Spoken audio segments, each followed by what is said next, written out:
Assalamualaikum warahmatullahi wabarakatuh. Apa kabarnya kalian hari ini? Mudah-mudahan kalian tetap dalam keadaan baik-baik saja di rumah. Bertemu lagi dengan Miss Dwi di mata pelajaran Bahasa Indonesia. Sudah siap untuk belajar pada hari ini? Mari kita awali pembelajaran hari ini dengan basmalah bersama-sama. Bismillahirrahmanirrahim.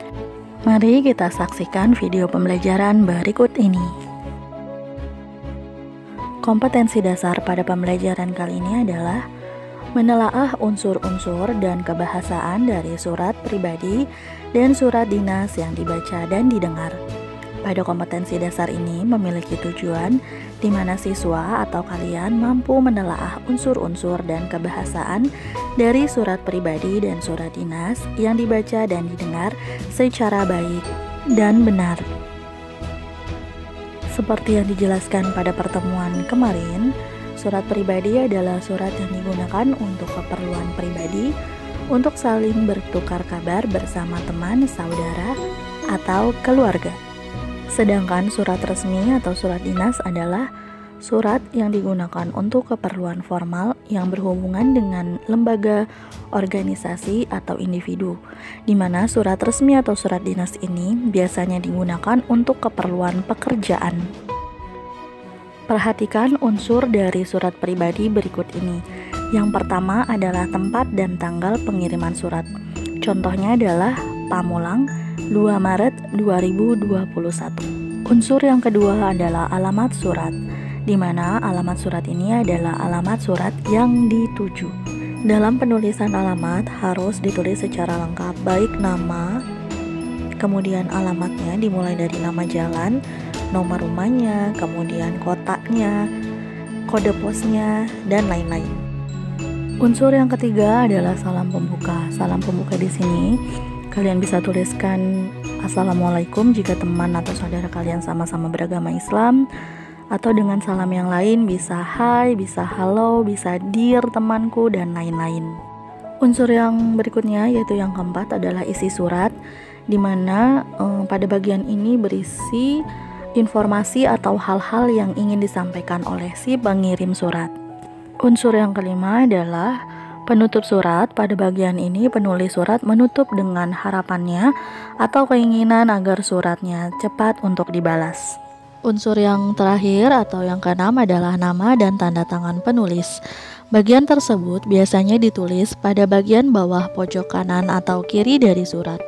Selain bagian dari kelengkapan isi surat tersebut, tanda tangan juga berfungsi untuk meyakinkan kepada penerima jika surat tersebut benar-benar berasal dari penulis.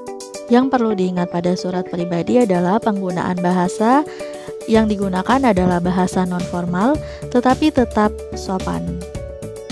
Berikutnya adalah unsur dari surat resmi.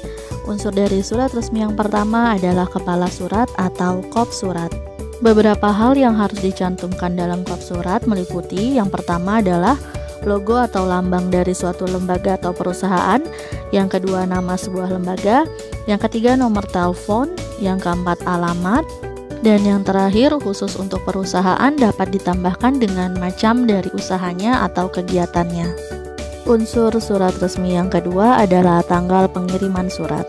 Dalam penulisan tanggal, jenis surat yang memiliki kop atau kepala surat tersebut tidak perlu dicantumkan alamat atau nama dari sebuah kota karena beberapa hal tersebut sudah ada di dalam kop surat. Unsur yang ketiga adalah nomor surat. Surat yang berasal dari suatu lembaga, perusahaan, atau kelompok pada umumnya menggunakan sebuah nomor atau kode tertentu, yang mana memiliki fungsi untuk memudahkan dalam pengaturan dan pengelompokan surat berdasarkan isinya, serta menjadikan sebuah surat terkesan lebih akurat dalam hal surat menyurat. Perhatikan contoh nomor surat berikut ini.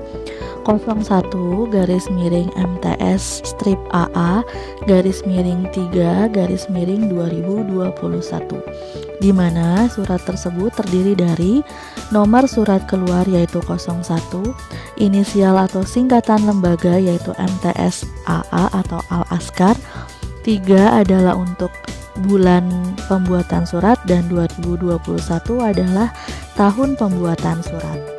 Unsur yang berikutnya adalah perihal surat. Tujuan dari perihal surat adalah untuk mempermudah penerima surat dalam mengetahui isi atau tujuan pokok dari surat. Unsur yang kelima adalah lampiran.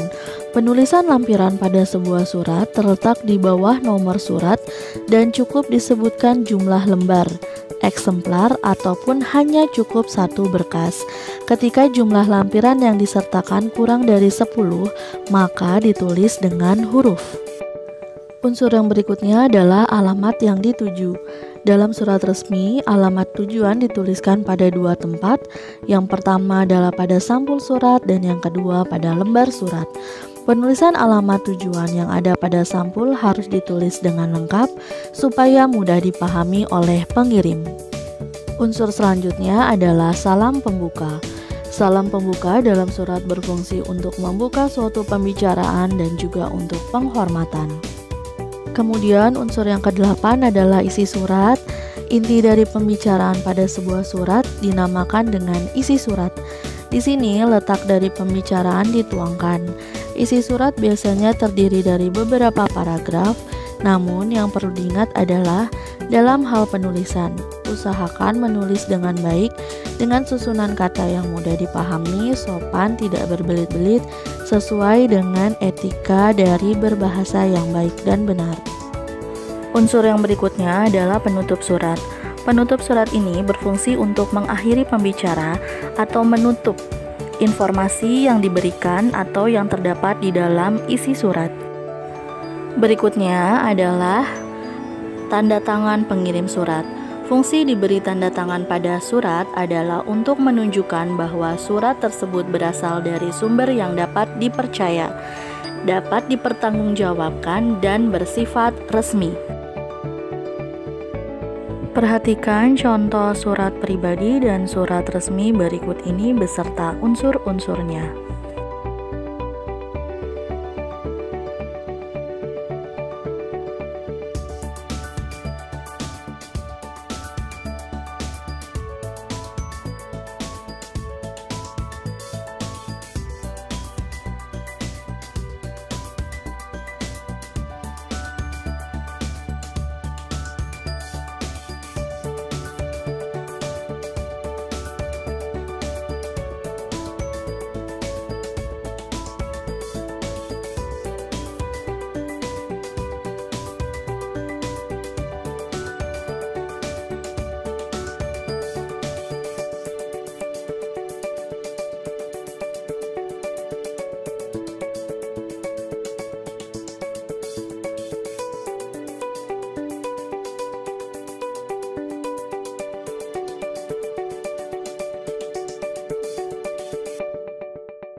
Demikianlah penjelasan Miss Dwi tentang materi surat menyurat pada pembelajaran hari ini. Miss Dwi ucapkan terima kasih untuk perhatian kalian dan kita berjumpa lagi di pertemuan berikutnya. Jika ada pertanyaan, kalian bisa sampaikan di kolom komentar atau hubungi Miss Dwi. Miss Dwi tutup. Wassalamualaikum warahmatullahi wabarakatuh.